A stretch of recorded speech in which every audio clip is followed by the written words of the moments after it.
akan belajar tentang praktikum asam basa ya, atau pembentukan garam. Ya, sebelum kita masuk ke pelajaran, kita berdoa terlebih dahulu. Baca doa mulai.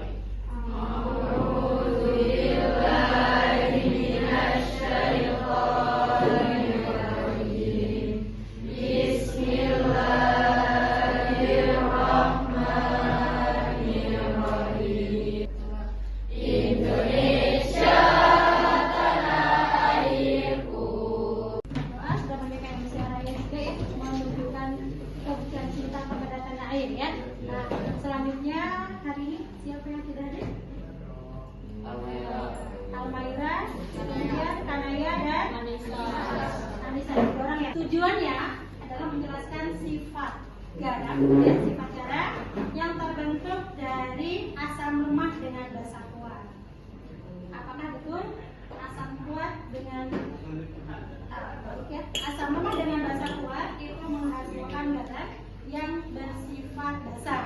Kuat itu menghasilkan sifat larutannya yang basah. pH-nya di atas 7.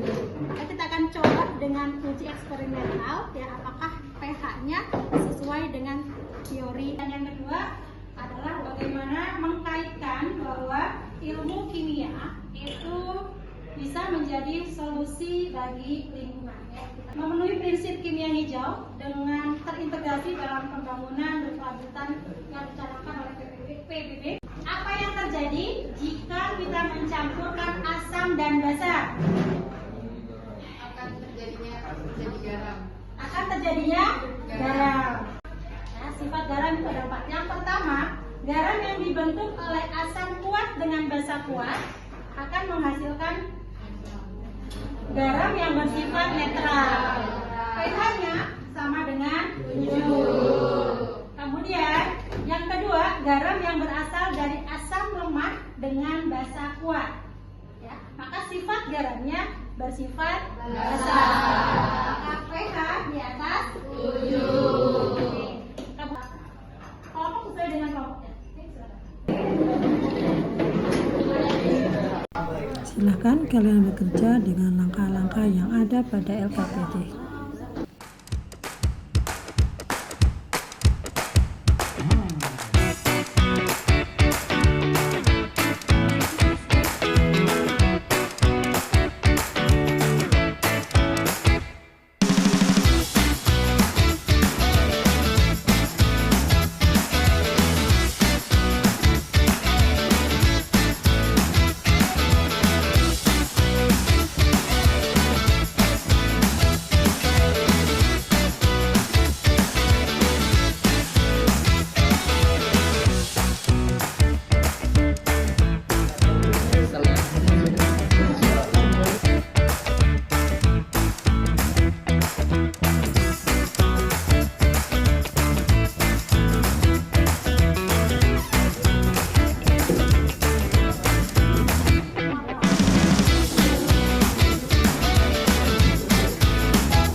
berdirinya kami di sini akan menyampaikan hasil pengamatan kami, yaitu pengamatan NaOH dan minyak, di mana garam yang berasal dari asam lemak dan asam kuat akan menjadi basa.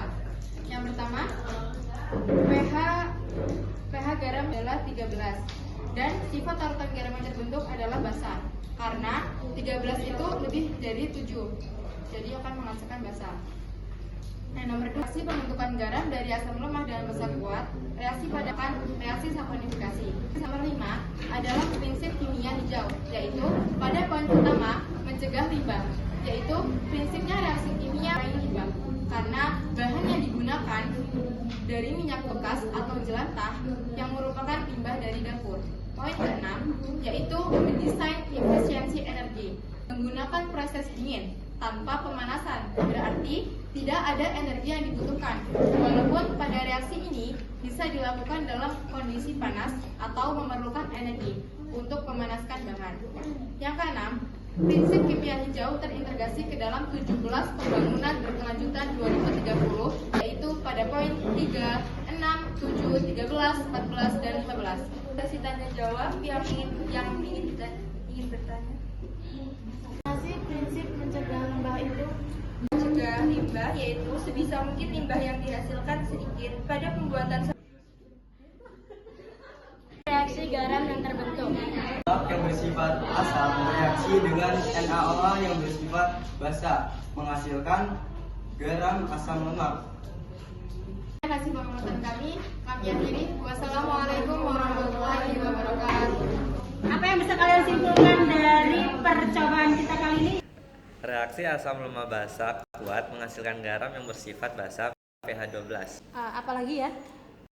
Reaksi yang terbentuk tidak menghasilkan zat samping yang menimbulkan limbah sehingga sesuai dengan prinsip kimia hijau. Bahwa reaksi yang terjadi itu menghasilkan garam, asam lemak ya, dan nanti akan berfungsi sebagai pembersih, dan gliserol juga itu sebagai pelembab. Jadi tidak ada efek samping, tidak menimbulkan limbah. Betul temanmu tadi itu ya? Apa konsep kesetimbangan asam basa yang paling kalian pahami? Reaksi asam lemak dan basa kuat menghasilkan garam bersifat basa karena dipraktekkan. Tugas kalian di rumah membuat laporan karya tulis terkait dengan reaksi asam basa menghasilkan garam. Oke? Ibu kasih waktu 2 pekan ya, nanti dikumpulkan. Ibu cukup sampai di sini. Bu Airi, assalamualaikum warahmatullahi wabarakatuh.